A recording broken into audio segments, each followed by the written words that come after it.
আমি যাকে তাকে ভালোবাসতে পারি না। একটা মেয়ে হওয়ায় হয়তো খুব সহজেই পেয়ে যেতে পারি এখনকার ছেলে ছোকরাদের।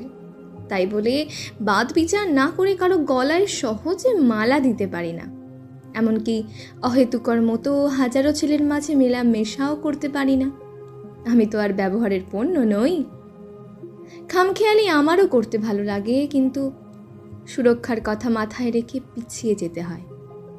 আড্ডা, মজা, হাসি ঠাট্টা আর পাঁচটা মানুষের মতো ভালো লাগে, কিন্তু কিছু হিংস্রের মুখের যাতনার শিকার যে হতে চাই না।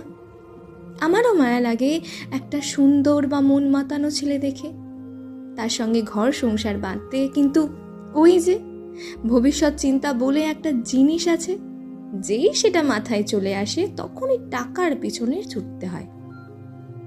তাই আগাম চিন্তা ভাবনা মানুষের মানসিক জখমের মূল উদ্দেশ্য। সময়কে সময়ের মতো কাটতে দেওয়া শ্রেয়। আগে থেকে চিন্তা ভাবনা করে কোনো লাভ নেই, বই কি চিন্তার পাহাড় গড়ে তোলে। তাই আমাকে ভালো বাছাইয়ের ক্ষমতা দাও ভগবান, যাকে তাকে নয়।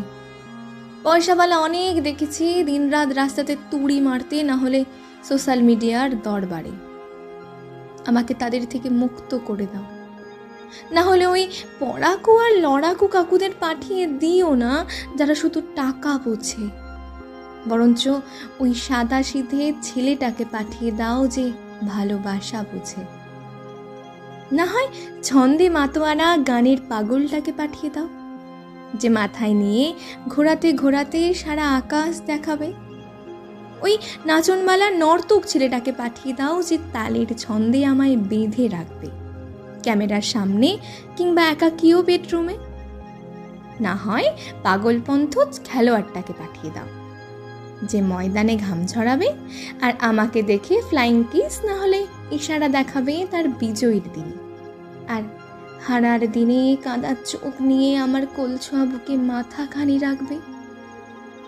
না হলে বুকে পাহাড় জমা ক্লেদ নিয়ে সীমানায় পাহারা করা মানুষটাকে পাঠিয়ে দিও, যে আমাকে চারপাশের কুনজর থেকে রক্ষা করতে পারবে।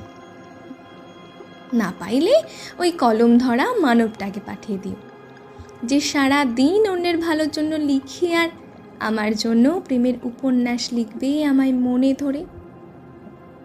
অবশেষে না হলে দিন মজুরি করা দিনভর আর রাতভর আরাম দেওয়া মানুষটাকে। যদি না এমন পুরুষ মানুষ মেলে, আমি আমার মেয়ে সঙ্গিনীদের নিয়েও সারা জীবন কাটাতে পারি, কিন্তু যাকে তাকে